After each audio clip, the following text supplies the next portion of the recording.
দেখুন আমি সাজাইয়া দিলাম বুঝছেন নি। এটা হইল গিয়া ফেস পাউডার।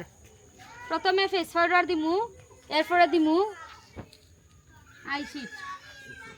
ওই দেখুন ওটা হইল গিয়া ফাউন্ডেশন। ফাউন্ডেশন মাইরা দিলাম মুখটা পরিষ্কার লাগার লাগি। ওটা হইল গিয়া আইশিট। তোমরা তো খালে আমার জামাইরে সুন্দর লাগে না, আমার ভালোবাসার মানুষের সুন্দর লাগে না।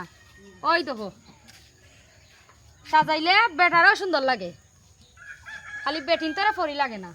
ওই দেখো নহন লাগাইয়া দিমু আইলেন। ভিডিওটা শেষ পর্যন্ত দেখিয়া হবে সাজানিটা কিভাবে হইছে। ওই দেখো নহন লাগাইয়া দিমু চুমকি, বুঝছেন নি,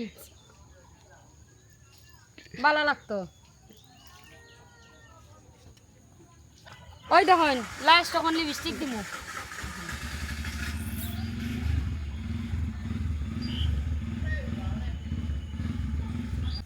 ওখন তোমরা খাও, আমার প্রিয় মানুষটারে সুন্দর লাগেনি। তোমরা তো খালে খাও বুড়া বুড়া বুড়া। দেখো সাই এবারে পরীর মতো সাজাইয়া দিছি।